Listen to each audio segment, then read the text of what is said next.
좋습니다. 지도를 먼저 한번 띄워주시죠. 우리 골로새서를 같이 살펴보면서 골로새 위치가 어딘지 한번 보겠습니다. 골로새는 새 이름이 아니에요. 오늘 같이 말씀 나눌 때 어미새가 이렇게 품도록 하나님께서 품어주셨다 할 때 그 새가 아니에요. 골로새라는 지역 이름이에요. 그래서 동그라미 친 부분이 골로새. 그 왼쪽으로 에베소가 있죠. 에베소는 해안가 지방에 있었고 에베소 말씀 나눌 때 또 이 지도를 본 적이 있습니다. 골로새에서 에베소 방향으로 또 어떤 이제 문서에는 16km 또 어떤 분들은 19km 이렇게 떨어져 있다 그랬는데 우리도 제가 어제 밤에 영양을 갔다 왔어요. 영양을 갔다 왔는데 영양 갈 때 보니까 구도로로 가니까 한 60km 정도 이렇게 나오고 새로 뚫린 그 고속도로로 가니까 100km 나오더라고요. 거리가 40km가 차이가 나요. 갈 때는 제가 운전해 갔는데 도착했는데 멀미가 나가지고 큰일 날 뻔했어요. 막 이렇게 구불구불한 도로를 헤쳐서 가느라고 굉장히 어지럽더라고요. 근데 올 때는 이렇게 하면 안 되겠다. 그래서 고속도로를 타고 왔는데 아주 편하더라고요. 참고하시기 바랍니다. 넓은 길로 쭉 오니까 40km나 더 걸리는데 시간은 똑같아요. 편안하게 왔다는 사실 알려드리면서 16km다 19km다 별로 중요치 않고 그 사이 한 18km 정도 된다. 이렇게 골로새에서 에베소 쪽으로 한 약 20km 정도 가면 라오디게아가 있어요. 그래서 라오디게아 교회는 골로새에서 매우 가까운 거리에 있다. 그래서 골로새서 맨 마지막 4장에 보면 바울이 편지를 쓸 때 마지막에 어떤 이야기를 덧붙이냐면 내가 지금 너희에게 주는 이 골로새서 이 편지를 너희가 읽고 그 옆에 라오디게아 교회 있지 않냐. 라오디게아 교회 성도들도 읽게 하라. 이런 말씀이 써 있어요. 그리고 라오디게아 교회에 주는 편지가 있으면 너희들도 갖다가 같이 읽어라는 그런 마지막에 말씀이 있습니다. 그만큼 서로 가까이 있는 거예요. 저쪽에 왼쪽으로 맨 왼쪽 끝에 로마 보이죠? 그 로마와 데살로니가 여기 데살로니가 글씨 보이죠? 그 사이에 그 바다가 있는데 아드리안 바다라고 이렇게 이름하고 데살로니가라고 저 위에 있고 그 위에는 빌립보는 마게도냐로 들어가는 첫 성이다. 이렇게 빌립보서에 이렇게 기록되어 있습니다. 사도행전에도 빌립보 지역 사도 바울이 2차 선교여행을 할 때 빌립보 지역을 들어갔던 그 기록이 되어 있고 그 아래로 보면은 고린도 이렇게 펠로폰네소스 반도에 이렇게 들어가는 그 지역에 고린도가 첫 관문에 있습니다. 보이죠? 네, 잘 보고 계시죠? 네, 저 혼자 하는 거 아니죠? 네, 그래서 골로새, 에베소 그 사이에 라오디게아 교회가 있고 빌립보, 데살로니가. 오늘 왜 제가 골로새 이 말씀을 같이 골로새서 말씀을 나누겠습니까? 왜냐하면 새벽기도 때 이 골로새서 말씀을 다 어제까지 다 끝났기 때문에 그래서 내일 모레 화요일부터 이번 주 새벽기도부터는 데살로니가 전서가 들어가게 됩니다. 오늘 잘 골로새 말씀을 잘 마무리 짓고 그리고 새벽 예배에 또 참여하셔서 같이 데살로니가 전서 말씀을 같이 나누었으면 좋겠습니다.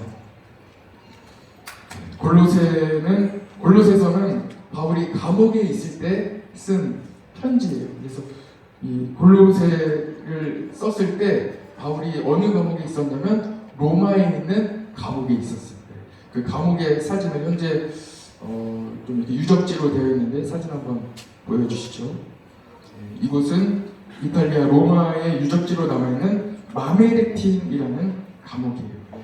바울이 여기 이 감옥에도 갇혀 있었고 또 그 집에도 갇혀 있었다고 이렇게 기록이 되어 있어요. 그래서 이 편지를 쓸 때 이 마메레틴 감옥에 있었는지 또는 집에 있는 감옥에 있었는지는 정확히 알지는 못하지만 그래도 이런 감옥에 있었다. 여기 마메레틴 감옥은 얼마나 아주 힘든 감옥이었어요. 당시에는 마메르틴이라는 이름만 들어도 사람들이 벌벌 떠는 그런 정도의 감옥이었어요. 여러분, 큰 기둥이 보이고 이 좌측으로 보면은 조그만 기둥들이 있는데 그 앞으로 이렇게 막 구조물들이 있죠. 그 위에가 덮여 있었어요. 그러면 그 밑에는 지하예요, 지하. 지하 감옥이었다.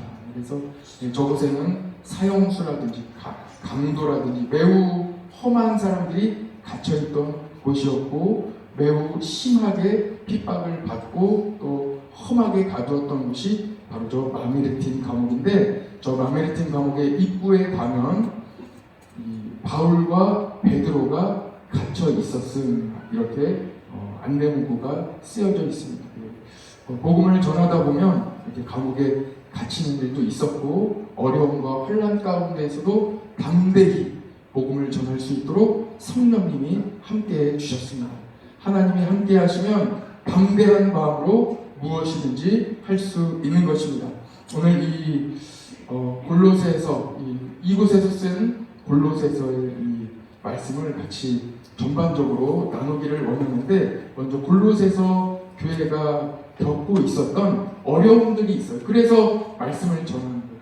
하나님께서 오늘도 우리가 낮 예배 때 이 불안의 시대잖아요. 우리가 이 시대가 매우 혼란스럽고 불안해요. 모든 사람들이 다 불안해하거든요. 그래서 하나님께서 우리는 안전하다 하는 말씀을 주셨듯이, 이 골로새서 이 말씀은 그 당시에 골로새 지역과 교회가 겪고 있던 여러 어려움들이 있었습니다. 그 어려움들을 같이 한번 살펴보기를 원합니다.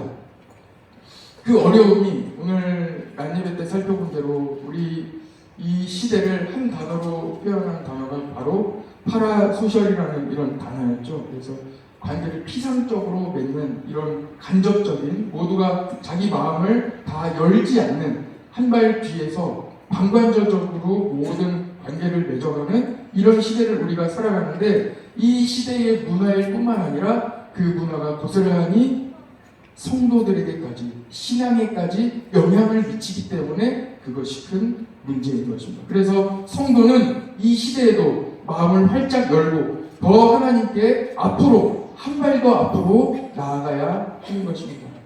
골로새 교회는 어떤 영향을 받고 있었을까요? 네 가지로 한번 정리를 해봤는데, 이 네 가지가 모두 골로새서 2장에 나와 있습니다. 어떤 영향을 받았는지 한번 같이 봅시다. 우리 앞에 띄워주시고요. 골로새서 2장 8절이에요. 골로새서 2장 8절에 나와 있는데 같이 한번 보세요. 골로새서 2장. 여러분들의, 우리 방송실 박수 한번 하겠습니다. 제가 이렇게까지 해주실 줄은 몰랐는데 참 잘해주시네. 볼 필요가 없습니다. 앞에만 보십시오. 대단합니다. 제가 감동했습니다. 골로새서 2장 8절인데 밑에 성경이 나와 있습니다. 같이 한번 읽어봅시다. 시작.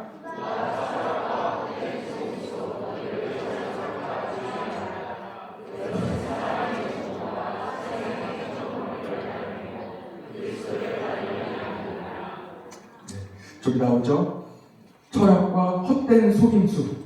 그리고 밑에 두 번째 줄 보면 사람의 전통, 이렇게 나오는데, 이런 것들이 골로새 교회에 영향을 끼치고 있었는데 아주 나쁜 영향이었어요. 그 중에 철학과 헛된 속임수는 바로 영지주의에 해당합니다. 이단의 모습이에요. 이단이.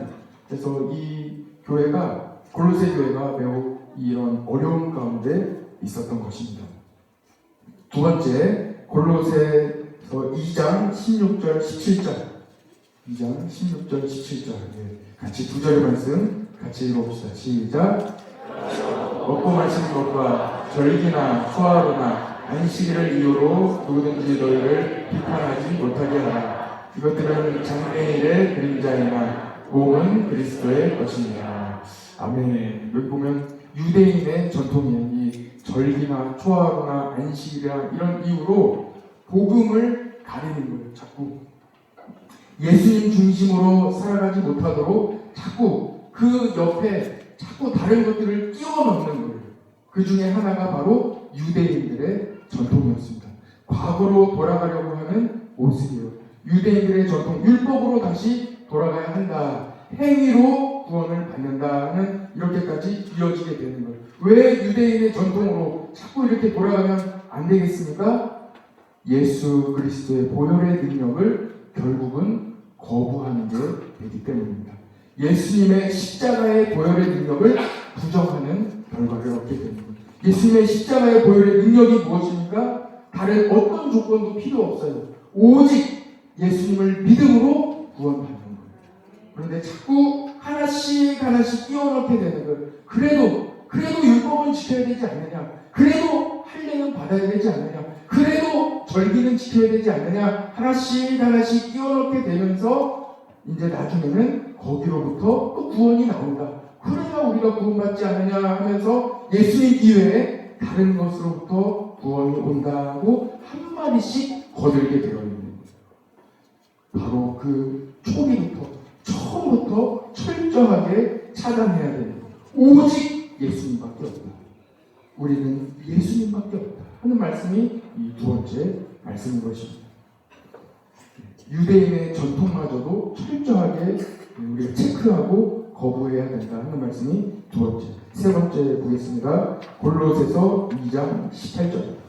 골로새서 2장 18절. 같이 읽겠습니다. 시작.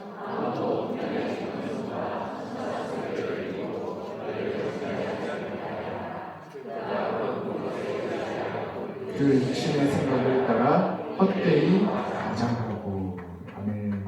누구도 꾸며낸 겸손, 진실이 아닌 가장된 겸손, 그리고 천사 숭배라는 이 이야기가 나오는데 왜 천사를 숭배하게 되겠습니까? 성경에도 천사가 나오기 때문입니다.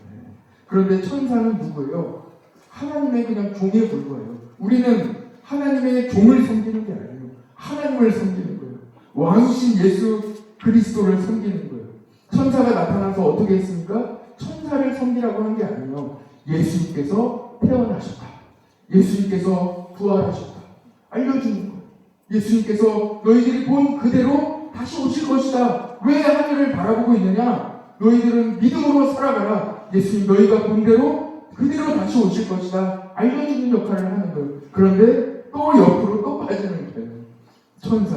대단해 보이죠? 그러나 숭배의 대상은 아닌 거예요. 오직 예수 그리스도. 예수님으로만 충만하고 예수님으로만 충분하시기를 축복합니다. 하나씩 이 정도는 괜찮겠지. 이 정도는 성경에 나와 있으니까 이 정도는 괜찮겠지. 하나씩 끼워 넣는 거예요. 왜 그렇게 했어요? 그래야 편하기 때문에. 그래야 눈에 보이기 때문에. 그래야 편한 것 같지만 하나하나 이렇게 추가되는 가운데 어떤 결과가 나타나요? 예수님을 부정하게 됩니다. 예수님 이외에도 다른 곳에 구원이 있다. 결국은 이렇게 이야기하는 그 길을 열어주게 됩니다. 그 길을 열어주지 말라는 거예요. 그래서 오직 예수님밖에 없다. 예수님 이외에는 아무것도 필요 없다. 이렇게 이야기하게 되는 것입니다. 네 번째 읽어보겠습니다. 골로새서 2장 21절 말씀입니다. 이거는 참 재미있는 말씀인데요. 네 번째 말씀 같이 읽어봅시다. 시작.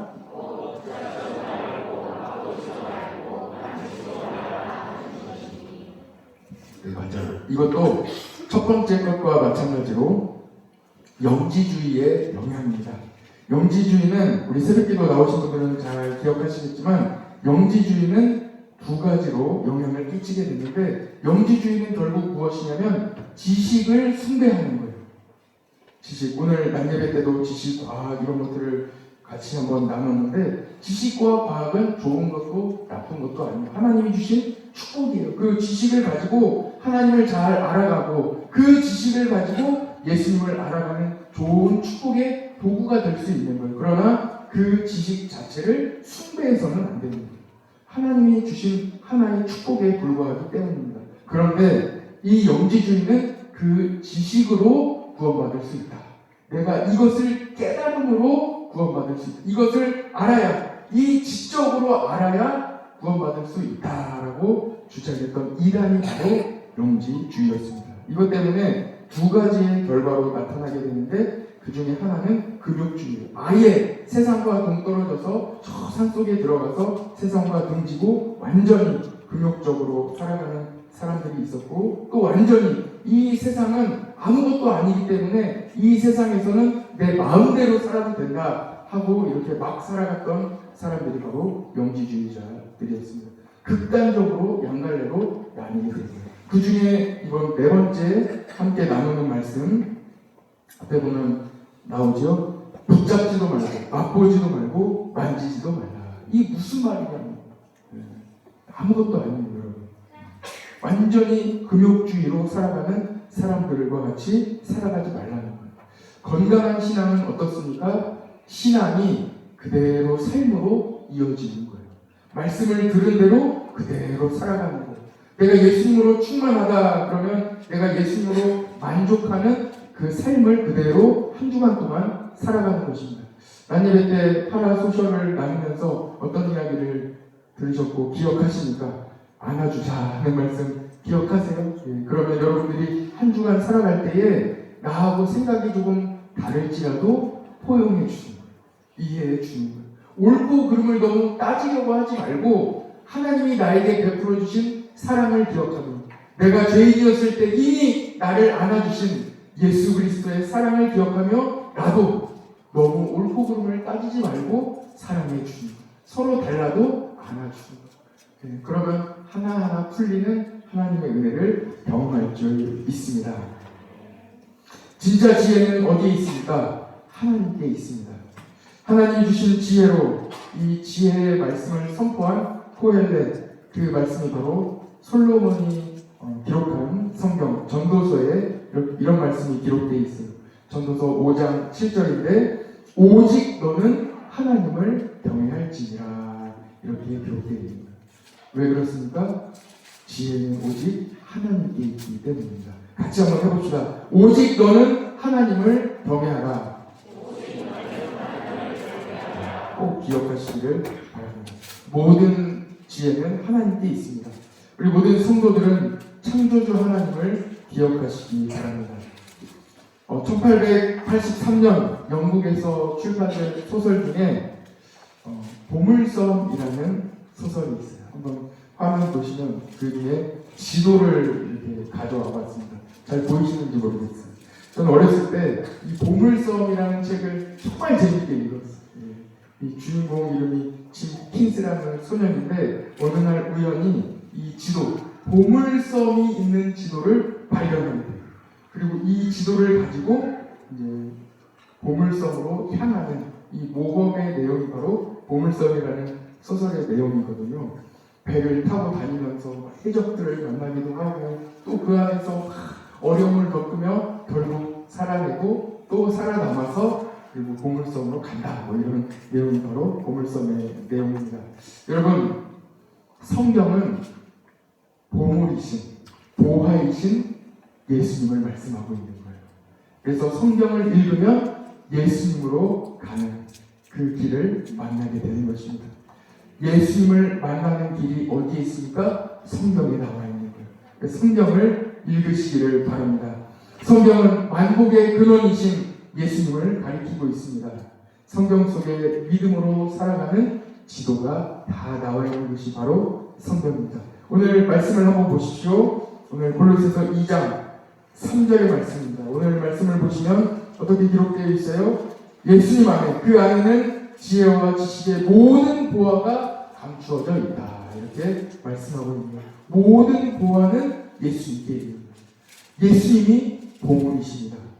예수님이 보물이신 그 이유와 그 모든 내용이 성경에 모두가 기록되어 있는 거예요. 그래서 우리가 성경을 읽어야 돼요. 성경을 읽으면 되는 거예요. 예수님보다 귀한 것은 없습니다. 그리고 성경은 예수님께로 가는 보물섬의 지도인 것입니다.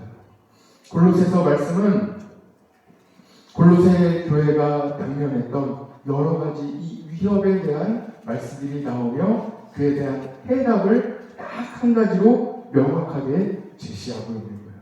그분이 누굽니까? 예수 그리스도.